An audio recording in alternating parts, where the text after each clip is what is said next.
She once thought sex was only about passion and movement, about who could take the lead and who could surrender. But with him, she discovered something deeper, something that felt less like performance and more like connection.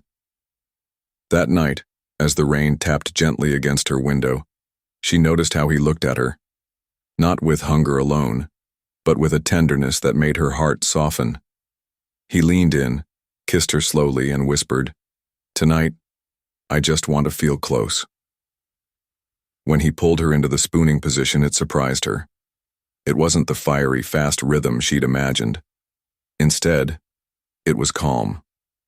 His chest pressed warmly against her back, his breath steady in her ear. In that moment, she realized why men loved this. There was no pressure to perform, no need to rush. The closeness allowed him to control the pace, and it allowed her to melt into his arms. Every movement felt like an extension of his desire to be with her, not just inside her.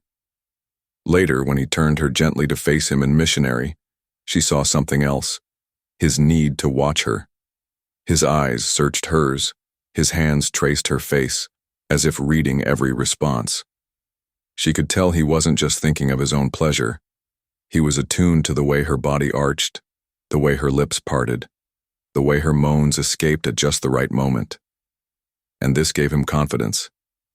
She remembered reading once that men last longer when they're relaxed, when they're not fighting anxiety, but instead focused on intimacy. She was seeing it in real time. She realized that sex, for him, wasn't only about thrusting or stamina. It was about feedback, the subtle cues that let him adjust, slow down, or press deeper. And in return, she felt cherished because her pleasure guided his movements.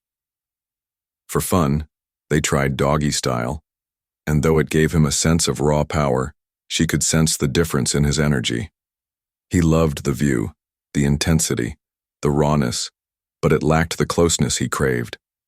He soon pulled her back into his arms, wanting to see her face again, to kiss her while they moved as one. That's when she understood. The best position for a man isn't universal.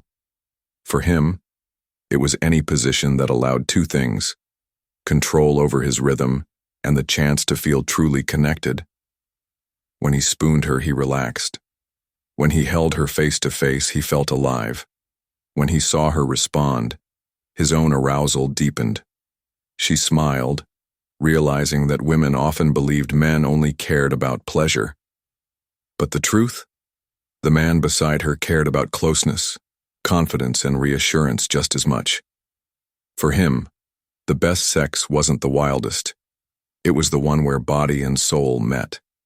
And for her, knowing that gave every position new meaning.